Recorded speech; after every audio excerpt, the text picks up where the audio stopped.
آج خوش قسمتی آج بھی جمعہ ہی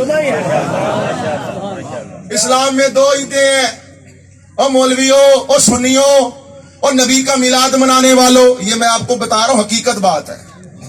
نوجوان اگر کوئی سن رہا ہے دوسرے احباب کا، تو میں کوئی جھگڑا کرنے والا مزاج میرا ہے بھی نہیں۔ میں تجھ سے ہاتھ جوڑ کے عرض کرتا ہوں، تجھے غلط بتا رہے ہیں لوگ، کہتے ہیں عید ہو تو پھر نماز ہوتی ہے، عید ہو تو پھر نماز ہوتی ہے۔ تم نے کون سی نماز پڑھنی ہے 12 ربیع الاول کو؟ ایسے مذاق اڑاتے ہو، یہ تمہاری علمی دلیل ہے؟ مصباح اللہ گواد اٹھاؤ، فیروز اللغات اٹھاؤ، اسغابۃ الغابہ اٹھاؤ۔ عید کا معنی کیا ہے؟ خوشی۔ کیا سورۃ المائدہ جس کا نام ہی مائدہ، دسترخوان، جب اللہ پاک منہ سلوہ اتارتا تھا، اللہ فرماتا ہے عیسیٰ کی قوم پر، موسیٰ کی قوم پر ہم نے عید دی۔ وہ کون سی نماز پڑھتے تھے؟ حضرت فاروق اعظم کہتے جس دن یہ آیت اتری الیوم اکملت لکم دینکم، ہمارے لیے وہ عید کا دن تھا۔ آپ نے کون سی نماز پڑھی ہے؟ اور اگلا جملہ سن، نبی پاک فرماتے ہیں ان کانت یوم جمعۃ عیدا لکل مومن۔ اسلام میں دو عیدیں ہیں۔ میں نے کہا سرکار نبی پاک فرما گئے ہیں ہر مہینے میں 4 عیدیں ہیں۔ اور پھر کلیجہ سنبھال کے جملہ سن، جمعہ پڑھ کے، تسبیحاں پڑھ کے، سبحان اللہ، الحمدللہ، اللہ اکبر، اپنے آپ کو نمازی، تہجد گزار، پرہیزگار سمجھنے والے پڑھا کر، لیکن غرور نہ کیا کر۔ یہ تسبیحاں، سیدہ زہرا کا لنگر، یہ نمازیں، یہ روزے، یہ حج، یہ زکاتیں، جس کی ادا ہے اسی کو تو ربیع الاول کی آمد ہے۔ اسے بھول گیا، سبحان اللہ، سبحان اللہ۔ اس کے بغیر تیرا کیسے گزارا ممکن ہوگا؟ اسلام میں دو عیدیں نہیں ہیں، یہ 2 عیدیں سرکار نے فرمائی ہیں۔ سرکار کی آنے کی عید سب سے بڑی عید ہے۔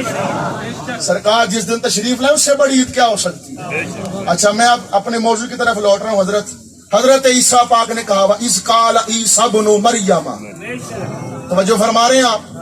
حضرت عیسیٰ ابن مریم نے کہا، اللہ فرما رہا ہے۔ اچھا میں نے اب آیت پڑھی ہے کچھ حصہ، تو سادے بندے بیٹھے ہو، قرآن میں نے پڑھا ثواب ملا مجھے؟ سارے بیٹھے ہو، قرآن میں نے پڑھا ثواب ملا؟ آپ نے سنا ثواب ملا؟ ایسا ہی ہے؟ اچھا میں نے قرآن میں کیا پڑھا؟ میں نے قرآن میں وا پڑھا، اس پڑھا، کالا پڑھا، عیسیٰ ابن مریم پڑھا۔ میں ایک بہت بڑا مسئلہ حل کرنے لگا ہوں اپنی اوقات کے مطابق۔ حضرت عیسیٰ ابن مریم، ابن مریم، ابن مریم، ابن مریم، میں حضرت مریم کا نام جب بھی لوں کیونکہ قرآن میں ہے تو ثواب ملے گا۔ ہر بندہ کہے گا، چاہے وہ دیوبندی ہو، وہابی ہو، سنی ہو، شیعہ ہو، کہے گا حضرت صاحب بالکل ثواب ملے گا کیونکہ یہ نام قرآن میں موجود ہے۔ اور قرآن میں کم و بیش 25 مقامات پر حضرت مریم کا ذکر ہے، حضرت مریم کا نام ہے۔ حضرت مریم کا نام لوں تو ثواب ملے، جس کی گود میں عیسیٰ ہے۔ اور اس سیدہ آمینہ کا کیا عالم ہوگا جب میں ان کا نام لوں جس کی گود میں خود محمد مصطفیٰ ہے۔ سبحان اللہ، سبحان اللہ، سبحان اللہ، سبحان اللہ۔ لیکن یہاں بات میں ختم نہیں کروں گا، مجھے کیونکہ ذوق ہے علم کے ساتھ، اور آپ کو بھی ماشاءاللہ ذوق ہے، اور مجھے آپ کی سماعتوں کو ہمیشہ یاد رکھنا پڑتا ہے ہر جگہ پہ۔ قبلہ شاہ جی کوئی بندہ اعتراض کر سکتا ہے، علامہ صاحب جذبات میں کہا جملہ ہے، لیکن ہمارے پاس دلیل ہے۔ پورے قرآن میں 25 جگہ پہ حضرت مریم کا نام آیا۔ کوئی بندہ ایسا ویسا قرآن کی آیت پڑھے اسے ثواب ملے گا، کیونکہ مریم پاک کے حصے میں 25 آیات آئی ہیں۔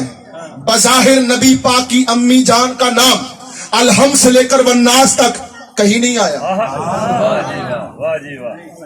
آمینہ کا نام کہیں بھی نہیں آیا، تو پھر کیسے ثواب ملے گا؟ پھر کیسے ثواب ملے گا؟ یہ اعتراض کر کے وہ اپنے جناب مونچھوں کو تاؤ دے کے بیٹھ جائے گا، اور آپ پھر سوچیں گے ہاں بھائی بات تو صحیح ہے، پورے قرآن میں حضرت آمینہ کا تو نام ہی نہیں ہے، اور حضرت مریم کا نام 25 مرتبہ ہے۔ اس وقت پھر آپ کیا کریں گے حضرت؟ میں ایک جملہ خاموشی سے کہہ دوں، چسکے لینا چھڈو، چسکے لینا چھڈو، حضرت علم حاصل کرو، کیونکہ میرے مولا علی فرماتے میری میراث علم ہے۔ جو میں نے مصطفیٰ سے لی ہے. کسی نے کہا یا علی گھر میں تو کچھ نہیں ہے. فرمایا علی ہاتھ لگائے پتھر کو سونا کر دے, مٹی کو سونا بنا دے, لیکن علی کی میراث دولت نہیں ہے, علی کی میراث علم نبوی ہے. اب کوئی شخص اعتراض کرے کہ پورے قرآن میں حضرت مریم کا ذکر 25 مرتبہ ہے, کوئی بندہ نام لے ثواب ہے, حضرت آمینہ کا نام تو ایک مرتبہ بھی نہیں ہے, تو پھر کیسے ثواب ملے گا؟ میں تمہیں جواب دیتا ہوں, کلیجے کو ٹھنڈ نہ پڑے تو پھر کہنا. میں نے کہا حضرت مریم وہ جس کے حصے میں 25 قرآن کی آیتیں آئیں, اور آمینہ وہ جس کے حصے میں پورا صاحب قرآن آیا. سبحان اللہ سبحان اللہ سبحان اللہ. نعرہ تکبیر, نعرہ رسالت, نعرہ حیدری, جشن عید میلاد النبی.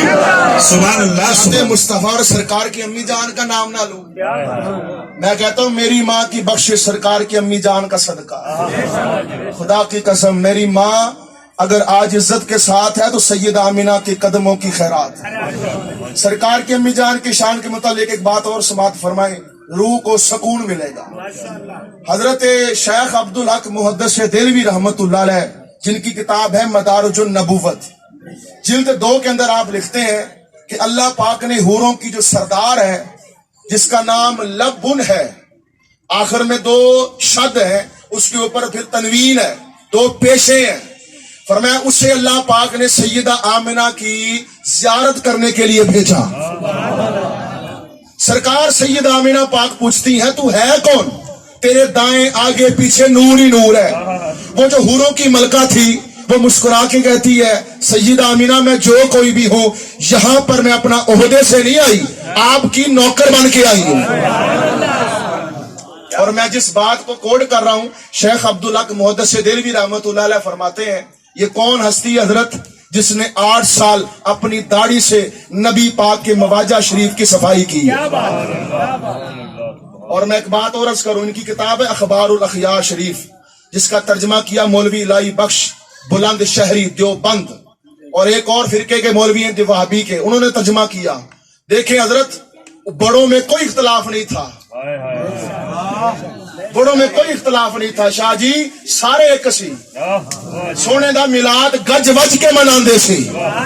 شیخ عبدالحق محدث دہلوی فرماتے ہیں میرے مالک میں نے کئی حج کیے پر مجھے امید نہیں قبول ہوں گے, میں نے کئی نمازیں پڑھی پر مجھے امید نہیں کہ قبول ہوں گی, میں نے کئی روزے رکھے پر مجھے امید نہیں کہ قبول ہوں گے, میں نے کئی دن تک تہجدیں پڑھی, عشاء کے وضو کے ساتھ فجر کی نمازیں پڑھی پر مجھے پتہ نہیں قبول ہوں گی یا نہیں. پر عبدالحق کے پاس ایک ایسی نیکی ہے جو تجھے قبول ہی قبول ہے, وہ یہ ہے کہ جب بھی 12 ربیع الاول آتا تھا میں تیرے محبوب کا میلاد منانا شروع کر دیتا تھا. سبحان اللہ سبحان اللہ سبحان اللہ. کیا کہنا, اخبار الاخیار شریف میں یہ بات موجود ہے. تو میں عرض کر رہا تھا آپ کے سامنے, شیخ موقع فرماتے وہ جب آئی نا اس نے آ کے سیدہ آمنہ کے پاؤں چومے. سرکار کی ولادت با سعادت ابھی ہونا باقی ہے, اس نے پاؤں چومے آ کے. شیخ موقع فرماتے ہیں اگر کوئی سوچے کہ یہ پاؤں کیوں چومے جا رہے ہیں, اس لیے چومے جا رہے ہیں کہ فرشوں پہ بھی مصطفیٰ کی حکومت, عرش پہ بھی مصطفیٰ کی حکومت, زمین کے ذرے ذرے پر بھی مصطفیٰ کی حکومت, جنت کے گوشے گوشے پر بھی. اور ایک جملہ بڑی محبت کے ساتھ کہہ دوں آپ کے سامنے اگر آپ کو سمجھ میں آ جائے. سرکار کی امی جان کے بارے میں اتنا کہوں گا کہ بلا جس کے بطن میں ایمان, ایقان, اعتقاد اور خدا کی توحید کا سب سے بڑا مبلغ جس نے 9 ماہ گزارے ہوں وہ ماں کوئی عام نہیں ہو سکتی. اور بڑے بڑے علماء لکھتے ہیں حضرت یونس کی مچھلی کے بارے میں کہ یونس پاک کی مچھلی بڑی قیمتی تھی. کہا جی کیوں قیمتی ہے؟ وہاں پر پیغمبر نے 40 دن گزارے, اس مچھلی نے سیر کروائی. یار بڑی سادی سی بات ہے, جس مچھلی کے پیٹ میں 40 دن حضرت یونس گزار دیں اس جیسا کوئی نہیں. سبحان اللہ. اور جس محمد مصطفیٰ نے 9 ماہ گزارے ہو,